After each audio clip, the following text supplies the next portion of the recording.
The day is getting away from me. I'm losing light. It looks like it's gonna rain and I just hate it. Does anybody else hate this time change like me? No?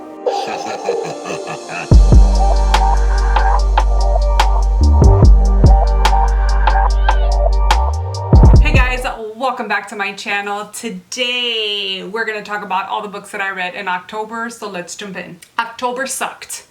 I'm not, there's no other way to put it. October just sucked. And it's so sad because it's like one of our favorite months, our favorite season.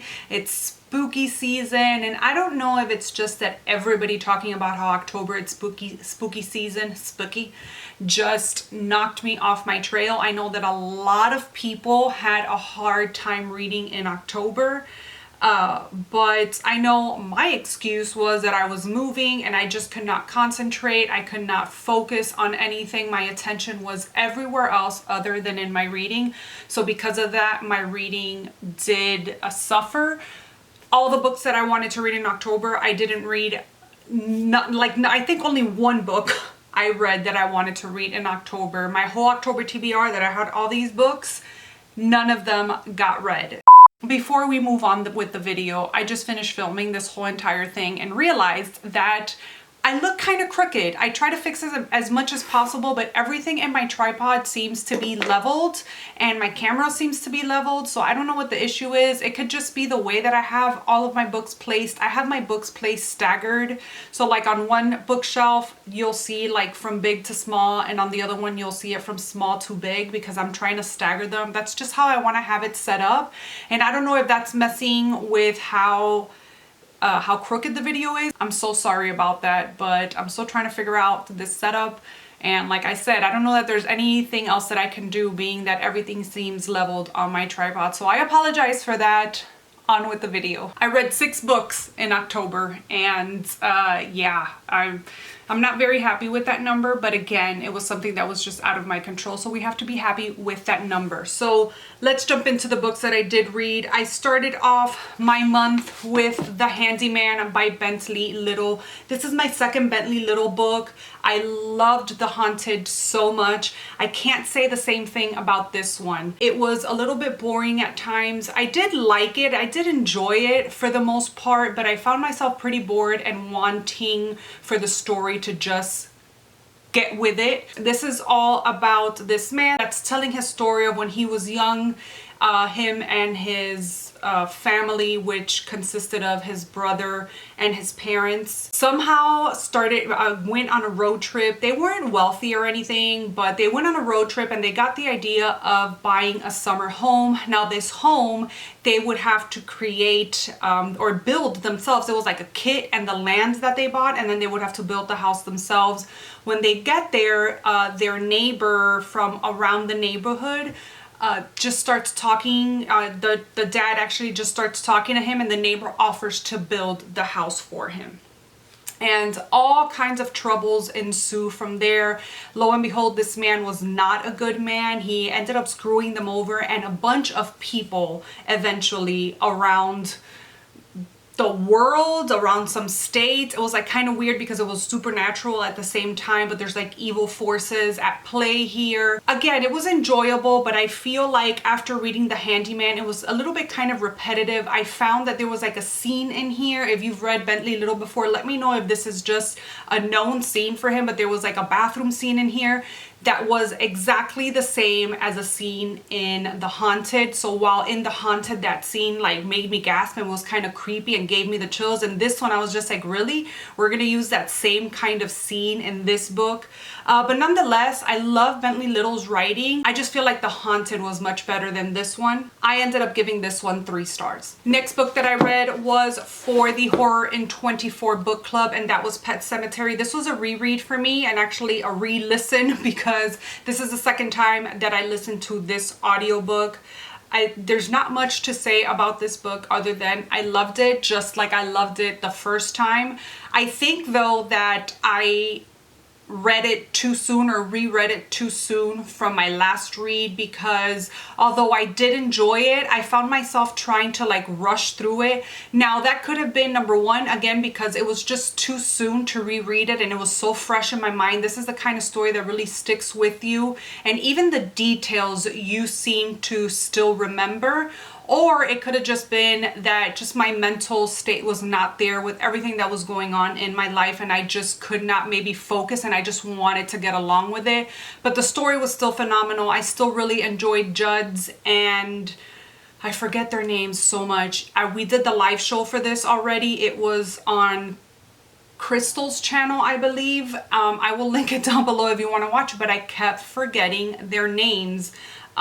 Judd and Lewis's relationship, I still absolutely loved the way that their friendship blossomed. I still gave it 5 stars. This is one of my favorite Kings. It's not my favorite, but it's amongst my top 5 from King, and it's just such a special story and such a unique story and such a story that has deep meaning for Stephen King, and he talks about it. I don't know if it's in all of the editions, but I know in this edition we have an introduction by King himself where he talks about where the inspiration for this story came about, and he talks about how this almost happened to him with his son, and he kept thinking about this incident that happened, that he could have lost his son, and that's where this story blossomed from. So that was such an interesting thing. So knowing that this was such a close and personal time for him just made it that much more special. I felt like that just did not make any sense, but you know what I mean. Next, I read The Last House on Needless Street. Now let's talk about this book really quick,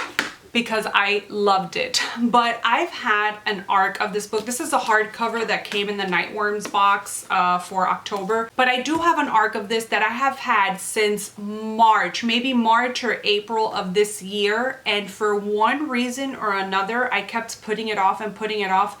Now, mind you, this was one of my most anticipated reads for the year. I was so hyped that I actually reached out and requested this book. And at the same time that I was emailing the publishing company, Torn Nightfire, somebody had actually sent me a message on Instagram talking about if I wanted any of their new releases, and this was amongst it. So it was almost like fate that I had my hands on this book, and I didn't read it until October. Why? I don't know. But I find that happens to me a lot with books that I really want to read. I don't know why my mind is so hesitant to finally pick them up. It's very rare that one of my most anticipated books I read right upon buying it or receiving it. I don't know what it is. But I finally read this, and I kicked myself in the ass so hard for have waited so long, because I adored this book so much. I know it's a very hyped book right now. I feel like it's with good reason. Is everybody gonna like this? Or is 100% of the people gonna like this because 90% of the people are hyping it up? Definitely not. There are gonna be people that do not like this, that find this confusing, that find this just blah. And that's just how it is with every book. So please, like, if you see somebody like praising a book, don't think that it's gonna be good automatically, because we all have different tastes. For me, this hit the spot. There's not much I can say, and I know you guys have been hearing everybody talk about this book and they will say the same thing. There's not much that you can say about this book without spoiling it. I feel like the subject matter in this book was done brilliantly. The subject matter has been done a million times before, but it's not always done right. And in my opinion, this one was done perfectly. I feel like part of the times I was almost confused, but I never got so confused that I wasn't following the story. I mean, there is going to be a moment that you're not going to know what's going on, because there is a cat point of view in the story, which can be very confusing. But I feel like by the time that you reach the ending, it wraps up nicely. Now, I will say though that an unpopular opinion or an unpopular statement with this book, I had a feeling that I was reading about the subject matter that I was reading, and it's a topic that I just absolutely love reading about. So not a lot of people can guess what the subject matter is when they are reading it, but I had an inkling. I'm like, damn, is this such and such, and I was right. I loved it. It was fantastic. I love the writing, again, the subject matter, and just the points of view in the book I really enjoyed, and it was just phenomenal all around. Needless to say, I ended up giving it 5 stars. The next book that I read was White Smoke by Tiffany D. Jackson. This is my first Tiffany D. Jackson book. I loved this. This book was an anticipated read for me. I had seen, or I follow, I think it's Epic Reads, or I forgot who it was, but somebody put up a trailer for this book, and I just found it so spooky, and it immediately caught my attention. This is all about this family that they have to move, and they end up being able to live in this house rent-free because the mom is working for the company and the company is providing them this house. Now this street is completely empty. Something happened in this town, in this little city, and the street that they live in is completely empty. Now there are stories, like they keep like bringing up like little things here and there that they hear around town that something happened there, but they really don't know what happened. So it's kind of like mysterious. But while they're living in this house, they know that they can't get into the basement for whatever reason. It's locked. They can't get into it. Things go missing in the house all the time. The workers are only there till like a certain time, and after that they leave. They're like, they don't want to know anything about that house. People keep looking at them weird. The main character of the story keeps having like these encounters, like misplaced items or items that are like taken out from the cupboards and like just placed there. She keeps smelling like these weird smells, like really bad smells, and she keeps like seeing things out of the corner of her eyes. There is a scene in this book that just gave me the chills up and down, and I was like, it was so creepy, and that usually doesn't happen to me when I read horror books, but this one definitely gave me the chills. She has a little stepsister, and the little stepsister keeps talking about a certain woman that keeps coming to her, and you're like, oh my gosh, it's like a spirit that keeps coming. I mean, it was just all kinds of creepy. There's gentrification talks in this book. There's a lot of topics that, important topics that come out in this book. Now, I will say that I found the story a little bit too all over the place with all the important topics. I feel like those topics should have been handled a little differently, because to me it was just a mashup of all these things, and it was so much that I almost missed the important topics in it, if that makes sense. I feel like the book was trying to say too much and trying to bring up all these important topics that it sort of missed the mark on that. That's my only complaint of it. Other than that, I thought it was a fascinating read. I ended up giving this one 4 stars. Then I went on to read Halloween Party by Agatha Christie. I have this book somewhere here, but I cannot find it anywhere, so here it is. I found this book just to be okay. I usually really love Agatha Christie books and the Hercule Poirot, however you say his name. I love those mysteries, especially the Hercule Poirot mysteries. But this one was just okay, and I don't know if it's because I've already read from this series already that they just almost start all sounding alike, but I really loved the whole background of it being a Halloween party. Basically, they're having a Halloween party for kids. At the beginning, when they're setting up for the Halloween party, there's talk that this girl saw a murder once, and nobody wants to believe her, but at the end of the party, she is found dead. So it's just, you know, then Hercule gets called to come in and investigate and find the killer. So it's a typical Agatha Christie whodunit story. And I just found myself bored a lot of the time. I did listen to this on audio, but either way, I mean, if you haven't read an Agatha Christie mystery before and you happen to read this one first, I think you will love it. I just feel like after reading so many of them, or not even so many, because I think this is like my 3rd Agatha Christie, it just becomes a little bit redundant in the storyline.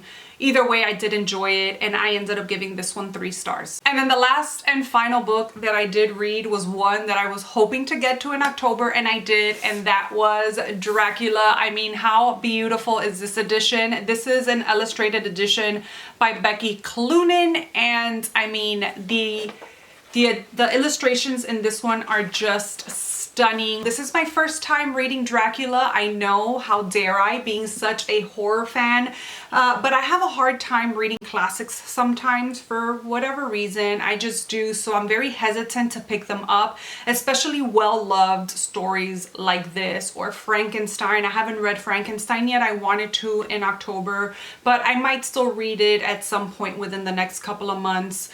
But I enjoyed this. Now, I did not love this like I thought I would. I just found it to be enjoyable, but not like, oh my gosh, I've read my new favorite classic in the world. You know what this story is about. It's about Dracula. It's about a vampire and a woman that gets bit. And I don't think she knows that she gets bit. Like, she keeps seeing things in her dreams and things. And I think she thinks that she's dreaming these things that are happening to her. But she has a couple of friends, or one friend in specific, and she knows that her friend is really sick, but whatever, long story short, she is a vampire, and it's just this group of people trying to beat this evil Dracula. And it was a fun time. This is told all in letters or diary inserts, or diary formats, and letters between the characters themselves. I really did love, I can't remember her name now, Mina? I think her name is Mina. I really did enjoy Mina's diary entries. I thought they were enjoyable. The audiobook that I listened to was the full cast one that's on Audible that you get. It's in the catalog, in the Plus catalog. That's a full cast. I found that to be super enjoyable as well, and super atmospheric. I mean, that's one thing you cannot deny, that Dracula is, it's super atmospheric, and if you don't read it for anything else other than the atmosphere, then you're set. You know, I think that one thing that I find myself thinking a lot about when I think back to reading the book and remembering of when I read it was that I felt like it was dragged out a little bit at times.